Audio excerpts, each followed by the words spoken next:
Hi friends, welcome to my channel. నేటి కథ కోడలి ఉపాయం. రామనాథపురంలో నివసించే సూరమ్మ మహా గయ్యాలి. ఆమె కోడలు లలిత స్వాతికురాలు. కోడలు తనకు తెలియకుండా వంటింట్లో ఏమేమి తినేస్తోందో అని సూరమ్మకు విపరీతమైన అనుమానం. అందుకే మాటిమాటికి వంటింట్లోకి వచ్చి కోడలు ఏమైనా తింటున్నదేమో అని గమనిస్తుండేది. ఒకరోజు లలిత పక్కింటి ఆవిడతో మాట్లాడుతుండగా ఆవిడ పుల్లని దోసెలు వేసుకొని ఎర్ర కారంతో నంచుకొని తింటుంటే భలే ఉంటుంది తెలుసా అని లలితతో అన్నది. అప్పటి నుంచి లలితకు తను కూడా పుల్లని దోసెలు ఎర్ర కారంతో తినాలని కోరిక కలిగింది. దాంతో లలిత ఒకరోజు ఎర్ర కారం తయారు చేసుకొని దోసెల కోసం పిండి రుబ్బి పెట్టుకున్నది. తీరా దోసె వేసుకోబోయేటప్పటికి పెనం మీద సుయ్యమని శబ్దం వచ్చింది. శబ్దం విని సూరమ్మ గబగబా వంటింట్లోకి వచ్చి, అమ్మో అమ్మో, నాకు తెలియకుండా దోసెలు వేసుకొని తింటున్నావటే అంటూ తిట్టసాగింది.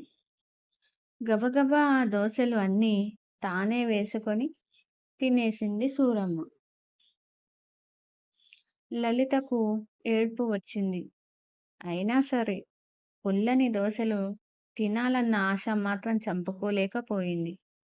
4 రోజుల తరువాత మళ్ళీ ఎర్ర కారం చేసి పెట్టుకొని దోసెల పిండి రుబ్బి పెట్టుకుంది లలిత.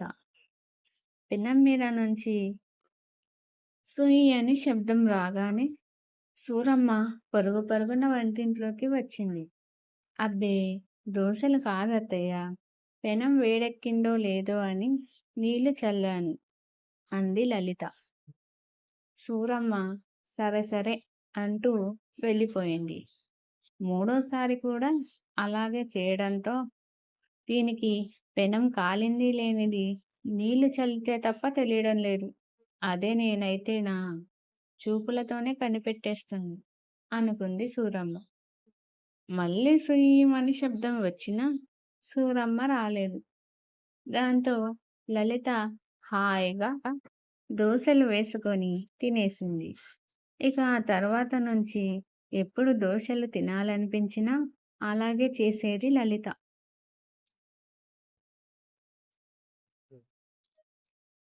నీతి: మనల్ని బాధ పెట్టే వాళ్ళ నుంచి చిన్న చిన్న ఉపాయాలతో తప్పించుకోవచ్చు.